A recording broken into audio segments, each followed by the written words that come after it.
ആഴ്ചകൾ നീണ്ട പ്രചരണത്തിനും അതുപോലെ തന്നെ വാദപ്രതിവാദങ്ങൾക്കും എല്ലാത്തിനും ഒടുവിൽ ഇപ്പോഴിതാ ഇന്ന് ഏതാനും നിമിഷങ്ങൾ തന്നെ പരസ്യപ്രചരണം അവസാനിക്കുകയാണ്. അതിന് തൊട്ട് മുന്നേയുള്ള കലാശക്കൊട്ടാണ് ഇവിടെ നടക്കാൻ പോകുന്നത്. ഏതാണ്ട് 3 പാർട്ടികളും എത്താൻ പോകുന്ന മേഖലയാണത്. ഇതിപ്പോ നമ്മൾ നിൽക്കുന്നത് നെയ്യാറ്റിൻകര തന്നെ ഉദയംകുളങ്ങര എന്ന് പറയുന്ന സ്ഥലത്താണ്. ഇവിടെയാണ് 3 പാർട്ടികളുടെയും സംഗമം ഉണ്ടാകാൻ പോകുന്നത്. ഈ സ്ഥലത്താണ് 3 പാർട്ടികളും എത്തിച്ചേരാൻ പോകുന്നത്. നമ്മളിപ്പോ നിൽക്കുന്ന ഈ മേഖലയിലാണ് BJPയുടെ കലാശക്കൊട്ട് നടക്കാൻ പോകുന്നത്. നേരെ മുന്നിൽ കാണുന്നതാണ് ഇപ്പൊ നിങ്ങൾ കണ്ടുകൊണ്ടിരിക്കുന്നതാണ് LDFന്റെ കൊട്ടിക്കലാശം നടന്നുകൊണ്ടിരിക്കുന്നത്. തൊട്ടപ്പുറത്താണ് UDFന്റെയും കൊട്ടിക്കലാശം നടക്കുന്നത്. ഇവിടെ തന്നെയാണ് 3 പേരുടെയും സംഗമം നടക്കുന്നത്. ഇവിടെയാണ് ഏതാനും നിമിഷങ്ങൾ തന്നെ 3 പാർട്ടികളുടെയും പ്രവർത്തകർ വലിയ തരത്തിൽ ആവേശത്തോടു കൂടി എത്തുന്ന സ്ഥലമാണിത്.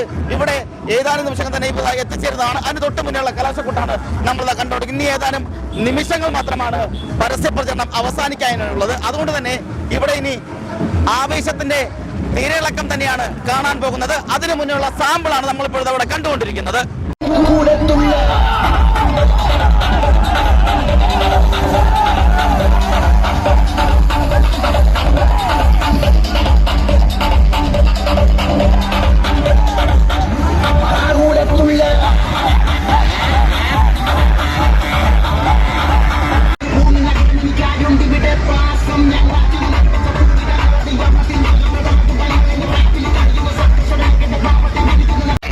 Whenever you decide, come regulate your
കൊട്ടിക്കലാശം വളരെ ഗംഭീരമായി.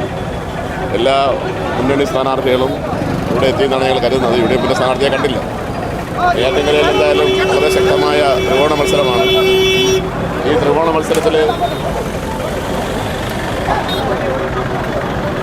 വികസനം ആഗ്രഹിക്കുന്ന ജനത, ഈ മണ്ഡലത്തിലെ വികസനം ആഗ്രഹിക്കുന്ന ജനത 100% ശ്രീ രാജശേഖരൻ നായരെ സഹായിക്കും. താമരയടളത്തിൽ വോട്ട് രേഖപ്പെടുത്തി അദ്ദേഹത്തെ വിജയിപ്പിക്കുമെന്ന് ഞങ്ങൾ പ്രതീക്ഷിക്കുന്നു. ഇവിടെ കഴിഞ്ഞ 10 വർഷം ശരിയായി പറഞ്ഞാൽ നെയ്യാറ്റിൻകരയ്ക്ക് കഴിഞ്ഞ 10 വർഷം പാഴായ 10 വർഷമാണ്. അതിൽ നിന്നൊരു മാറ്റം ജനങ്ങൾ ആഗ്രഹിക്കുന്നു. അതേസമയത്ത് നെയ്യാറ്റിൻകരയ്ക്ക് എന്തെങ്കിലും മാറ്റമുണ്ടാക്കാൻ കഴിയുന്ന UDF സ്ഥാനാർത്ഥിയല്ല മത്സരിക്കുന്നത്. അദ്ദേഹം വാർദ്ധക്യകാലത്തും അധികാരത്തിൻ്റെ ഭാഗമായിട്ട്, അധികാരമോഹത്തിൻ്റെ ഭാഗമായിട്ട് മാത്രം വന്ന കാൻഡിഡേറ്റാണ്. നെയ്യാറ്റിൻകരയിൽ ഒരു മാറ്റം വരുത്താൻ കഴിയുന്നത് ശ്രീ രാജശേഖരൻ നായർക്കാണെന്ന് ഞങ്ങൾ ഉറച്ചു വിശ്വസിക്കുന്നു, ജനം വിശ്വസിക്കുന്നു. അതുകൊണ്ട് ഇപ്രാവശ്യം ഉറപ്പായിട്ട് മാറ്റം ഉണ്ടാകും. നെയ്യാറ്റിൻകരയിൽ താമര ചിഹ്നത്തിൽ മത്സരിക്കുന്ന രാജശേഖരൻ നായർ വിജയിക്കുമെന്ന് തന്നെയാണ് ഞങ്ങൾ പ്രതീക്ഷിക്കുന്നത്. ഓക്കെ ചേട്ടാ, താങ്ക് യു. ചേട്ടാ, എങ്ങനെയുണ്ട് അവസാന നിമിഷം? അവസാന നിമിഷം നമ്മുടെ സ്ഥാനാർത്ഥി, കോൺഗ്രസിൻ്റെ സ്ഥാനാർത്ഥി ജയിക്കും. നല്ല ഭൂരിപക്ഷം ജയിക്കും. എന്തുകൊണ്ടാണ് കോൺഗ്രസ് സ്ഥാനാർത്ഥി വരാത്തത്? കോൺഗ്രസ് സ്ഥാനാർത്ഥി നമ്മളിന്ന് റോഡ് ഷോ പോയി. ഇവിടെ ഞങ്ങൾ നാട്ടകാസം കാണിച്ചൊരു കാര്യമില്ലല്ലോ. നാട്ടകാസം കാണിച്ചൊരു കാര്യമില്ല. നമ്മൾ ജനങ്ങളെ കാണിക്കാനാണ് നമ്മൾ നടക്കുക. അല്ലാതെ ഇവിടെ ജയിച്ചിട്ട് മാത്രം കാണിച്ചിട്ട് കാര്യമില്ല. എത്രത്തോളം ജയിക്കുന്നു പ്രതീക്ഷിക്കുന്നുണ്ട്? എന്തായാലും നമ്മൾ നല്ല ഭൂരിപക്ഷം ജയിക്കും. ഇത്തവണ നെയ്യാറ്റിൻകര തിരിച്ചു പിടിക്കും. ശക്തൻ നല്ല സ്ഥാനത്തോട്ട് വരികയും ചെയ്യും. MLA കഴിഞ്ഞ് താക്കോ സ്ഥാനത്തോട്ട് വരും. ശരി ചേട്ടാ, താങ്ക് യു. UDFിൻ്റെ വളരെ ശരി ചേട്ടാ. അങ്ങനെ പരസ്യപ്രചരണം അവസാനിച്ചിരിക്കുകയാണ്. ഇനി അങ്ങോട്ട് നിശബ്ദ പ്രചരണത്തിന് നിമിഷങ്ങളാണ്. എങ്ങനെയുണ്ട് അവസാന നിമിഷവും? അവസാനം നമ്മൾ നല്ല പ്രതീക്ഷ തന്നെയാണ്. 100% നമുക്ക് വിജയം ഉണ്ടാവുന്നത്. ശങ്കരാശ 2ാം തവണയാണ് മത്സരിക്കുന്നത്. കഴിഞ്ഞ തവണ 21 സംതിങ് ആയിരുന്നു വോട്ടിന്റെ നില. ഇത്തവണ എങ്ങനെയായിരിക്കും? നല്ല പ്രതീക്ഷയുണ്ട്. എന്തുകൊണ്ടാണ് അത്രയും പ്രതീക്ഷ? എന്തുകൊണ്ട് ഇവിടെ ജനങ്ങൾ BJPക്ക് വോട്ട് ചെയ്യണമെന്ന് വിചാരിക്കുന്നു? BJPക്കാണ് ഇതുവരെയുള്ള ഭരണം 10 വർഷത്തെ CPMന്റെ കമ്മ്യൂണിസ്റ്റുകാരുടെ പല ഈ ജനങ്ങൾക്ക് ഉപകാരപ്രദമായ ഒരു പ്രവർത്തനം നടത്തിയിട്ടില്ല. നമ്മുടെ ഈ നേരിട്ട മണ്ഡലത്തിലെ MLA ഒന്നും ചെയ്തു. റോഡ് ഏറ്റവും വലിയ ജനസംഖ്യ ജനങ്ങൾക്ക് നോക്കാമെന്ന് വെച്ചാൽ ഒരു റോഡ് പോലും ഉപയോഗയോഗ്യമായ ഒന്നുമില്ല. ഒരു കുളമോ കൃഷിയിടമോ ഒന്നും വ്യക്തമായിട്ട് അതൊന്ന്. രണ്ടാമത്തെ വിഷയം എന്ന് പറഞ്ഞാൽ ജനങ്ങൾക്ക് പ്രയോജനപ്പെട്ട ഒരു കാര്യവും ഇതുവരെ നടത്തിയിട്ടില്ല. ഒരു പരിപാടി നടത്തിയിട്ടില്ല. ഇപ്പോൾ അതുകൊണ്ട് ഏറ്റവും വലിയ വികസനമാണ് അവർക്ക് ആവശ്യം. ജനങ്ങൾക്ക് ആവശ്യമായ സൗകര്യങ്ങൾ ഒരുക്കി കൊടുക്കാനായിട്ട് ഇനി BJP സർക്കാർ വന്ന മാത്രമേ സാധിക്കുള്ളൂ. അതുകൊണ്ടാണ് ജനങ്ങൾ ഒന്നടങ്കം പറയുന്നുണ്ട് ഒരു മാറ്റം വേണം. ഒരു മാറ്റം BJP വന്നാൽ മാത്രമേ ഒരു മാറ്റം ഉണ്ടാവുമെന്ന് പ്രതീക്ഷിക്കുന്നുണ്ട്. ജനം BJP പ്രതീക്ഷിക്കുന്നു. അത്ര ഉറപ്പായിട്ടുണ്ടാവും. മാറാത്ത തവണ മാറും. ഇതുവരെ മാറും. ശരിയേട്ടാ, താങ്ക് യു. മരണ വീട്ടിൽ പോകുന്നതല്ല വികസനം. വർക്ക് ചെയ്യണം. ഇപ്പോൾ പാറശാല MLA ചെയ്തിട്ടുണ്ട്. ഓക്കെയാണ്. ഇവിടെ അങ്ങനെയല്ല. പാറശാലയിൽ CPM ജയിക്കുമെന്നാണ് പറയുന്നത്. അയാൾ എന്ത് റോഡിൻ്റെ മലയോര ഹൈവേ അങ്ങ് ചെയ്തിട്ടുണ്ട്. അത് കേന്ദ്ര ഫണ്ടായിരിക്കാം. പക്ഷേ വികസനം എന്ന് പറയുന്നതല്ല. ഒരു വലിയ വികസനം ഒരു റോഡിന് മാത്രം ഒതുങ്ങുന്നതല്ല. എല്ലാ കാര്യങ്ങളിലും നോക്കിയാൽ ജനങ്ങൾക്ക് ഏറ്റവും ഉപകാരപ്പെടുന്ന വിദ്യാഭ്യാസം ഇല്ല. വിദ്യാഭ്യാസ സൗകര്യങ്ങളെല്ലാം കുറവാണ്. പിന്നെ മെയിനായിട്ട് നോക്കിയാൽ ആരോഗ്യമൊന്നുമില്ല. എപ്പോൾ നോക്കിയാലും ഒരു ഹോസ്പിറ്റലിൽ പോയി ഒരു മെഡിസിൻ പോലും ഒരിടത്തുമില്ല. അതിൻ്റെ സ്ഥലങ്ങളൊന്നുമില്ല. രാജശേഖരൻ ജയിച്ചു.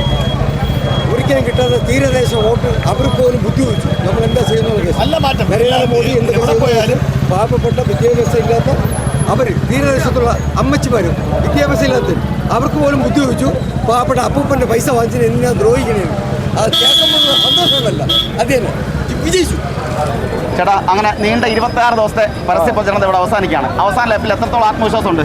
വൻ ഭൂരിപക്ഷത്തെ നെയ്യാറ്റിൻകര MLA സഖാവ് K. ആൻസലൻ ജയിക്കും. അപ്പുറത്ത് പാറശാലയിൽ കഴിഞ്ഞ വർഷത്തേക്കാൾ ഭൂരിപക്ഷത്തിൽ CK ഹരീന്ദ്രൻ ജയിക്കും. രണ്ടുപേർക്ക് ആർട്ടി വിജയം ഉണ്ടാവുന്നതാണ്. തീർച്ചയല്ലേ? തുടർഭരണം ഉണ്ടാവും. തീർച്ചയായും. അതെന്താ സംശയം? എന്താണ്? സംശയമൊന്നുമില്ല. നമുക്ക് സംശയമൊന്നുമില്ല. ഉറപ്പല്ലേ? ജനങ്ങളുടെ പ്രതികരണം അങ്ങനെയാണ്. എങ്ങനെയുണ്ട് അവസാന നിമിഷം? ഇപ്പോഴാ ഇനി അങ്ങോട്ട് നാളെ മുതൽ നിശബ്ദ പ്രചരണമാണ്. നിശബ്ദ പ്രചരണമല്ലേ? ജനങ്ങളെല്ലാം നമ്മൾ ഇടതുപക്ഷ സ്ഥാനാർത്ഥി, ജനാധിപത്യ മുന്നണി സ്ഥാനാർത്ഥികളെ ഏറ്റെടുത്ത് കഴിഞ്ഞു. ഇനി വോട്ട് ചെയ്യുക എന്നുള്ള ഉത്തരവാദിത്വമാണ് അവരുടെ കയ്യിൽ നിശ്ചിതമായിരിക്കുന്നത്. അവർ അത് നടത്തും. ശരിയേട്ടാ, താങ്ക് യു. ചേട്ടാ, എങ്ങനെ ഉണ്ടായിരുന്നു തെരഞ്ഞെടുപ്പ്? ഇതിപ്പോൾ കുട്ടിക്കലാശമായിരിക്കും. ഇനി അങ്ങോട്ട് നിശബ്ദ പ്രചരണമാണ്. എങ്ങനെയുണ്ട് അവസാന ലാപ്പിലും? അവസാന ലാപ്പിൽ ഇടതുപക്ഷ ജനാധിപത്യ മുന്നണിക്ക് മേൽക്കൈയാണ്.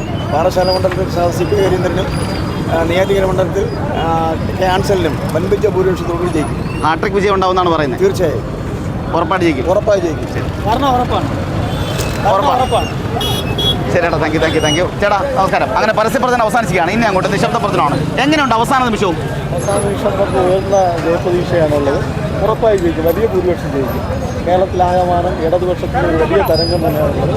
മൂന്നാവും ഇടതുപക്ഷ ഗവൺമെൻറ് അധികാരത്തിൽ വരുമെന്നുള്ളതിൽ ഒരു പ്രശ്നവുമില്ല. ശരി ചേട്ടാ, താങ്ക് യു. അങ്ങനെ നീണ്ട 26 ദിവസത്തെ പരസ്യ പ്രചരണത്തിൽ ഇവിടെ ഇപ്പോഴും അവസാനമായിരിക്കുകയാണ്. വലിയ തരത്തിലുള്ള ആഘോഷമാണ് ഉണ്ടായിരുന്നത്. ഇവിടെ പച്ച, നീല, മഞ്ഞ അങ്ങനെ തുടങ്ങി എല്ലാ തരത്തിലുള്ള കളറും ഉണ്ടായിരുന്നു. ഒപ്പം മാത്രമല്ല എല്ലാ കൊടികളുടെ വലിയ തരത്തിലുള്ള ആവേശം. ഇവിടെ രാഷ്ട്രീയം എന്നതിലുപരി അതിനേക്കാളുപരി വലിയൊരു ആവേശത്തോടെയാണ് ഇവിടെ ജനങ്ങളെല്ലാവരും ഇതിനെ വരവേറ്റത്. വലിയ തരത്തിൽ 3 പാർട്ടിക്കാരും ഉണ്ടായിരുന്നെങ്കിലും വലിയ തരത്തിൽ ആവേശം ഇവിടെ അലതല്ലി നിൽക്കുന്ന സാഹചര്യമാണ് ഉണ്ടായിരുന്നെങ്കിലും ഇപ്പോൾ വലിയ തരത്തിൽ ആഘോഷങ്ങൾക്ക് ഇവിടെ ഇപ്പോഴത്തെ പരിസമാപ്തി ആയിരിക്കുകയാണ്. ഇനി അങ്ങോട്ട് നാളെ നിശബ്ദ പ്രചരണമാണ്. മറ്റന്നാ കേരളത്തിലെ ഓരോ ജനങ്ങളും പോളിംഗ് ബൂത്തിലേക്ക് പോകുന്ന ആ നിമിഷത്തിനായുള്ള കാത്തിരിപ്പാണ്. ഇനി അങ്ങോട്ട് ഓരോ നിമിഷവും ഇപ്പോഴത്തെ ഇനി അങ്ങോട്ട് ആകാംക്ഷപരമായ നിമിഷങ്ങളിലേക്കാണ് നാം കടന്നുകൊണ്ടിരിക്കുന്നത്. ഇപ്പോൾ വലിയ തരത്തിൽ ആഘോഷങ്ങൾക്ക്, അതായത് കൊട്ടിക്കലാശത്തിന് അവസാനമായിരിക്കുകയാണ്. ചേട്ടാ, എങ്ങനെ ഉണ്ടായിരുന്നു? ഇടതുപക്ഷം ജയിക്കും, ഉറപ്പാണ്. എങ്ങനെ ഉണ്ടായിരുന്നു ആവേശമൊക്കെ? ആവശ്യം ഗംഭീരം, സംസാരിക്കാൻ ബുദ്ധിമുട്ടാണ്. ഓടി ഉണ്ടല്ലോ അല്ലേ, നോക്കിയില്ലല്ലേ? ചേട്ടാ എങ്ങനെ ഉണ്ടായിരുന്നു? വളരെ സമാധാനമായിട്ടുള്ള ഒരു ഇതായിരുന്നു. വളരെ സന്തോഷമാണ് എല്ലാവർക്കും. ഇവിടുത്തെ ജനങ്ങൾക്കെല്ലാം വളരെ സന്തോഷമായിരുന്നു. ഏതൊരു ഇവിടെ പ്രതിസന്ധി ഇല്ല, പ്രശ്നങ്ങളില്ല. Thank you. എടാ നിന്നോ പോലെ നിർത്ത്. എങ്ങനെ ഉണ്ടായിരുന്നു?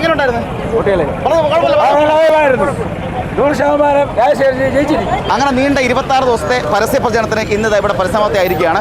വലിയ തരത്തിലുള്ള ആവേശം ഒരു ശതമാനം പോലും കുറയാതെ അത്രത്തോളം വലിയ തരത്തിലാണ് ഇവിടെ ആവേശം ഉണ്ടായിരുന്നത്. നമ്മളിപ്പോൾ ദൃശ്യങ്ങളിൽ കാണുന്ന പോലെ വലിയ തരത്തിലുള്ള ആവേശം 3 ഭാഗങ്ങളിൽ നിന്നുണ്ടായിരുന്നു. ഇപ്പോൾ UDF ആൾക്കാർ ഇവിടെ പരസ്യ പ്രചരണം ഇല്ലായിരുന്നെങ്കിൽ, അതായത് അവർക്കിവിടെ കലാശക്കൊട്ടില്ലായിരുന്നെങ്കിലും അവരിലും വലിയ തരത്തിൽ ആവേശം ഉണ്ടായിരുന്നു. എന്നാൽ ഇവിടെ CPM ആയിക്കോട്ടെ, അതുപോലെ BJP ആയിക്കോട്ടെ, വലിയ തരത്തിൽ അവർ ആവേശം അലതല്ലുന്ന തരത്തിൽ തന്നെയായിരുന്നു ഇവിടെ ഉണ്ടായിരുന്നത്.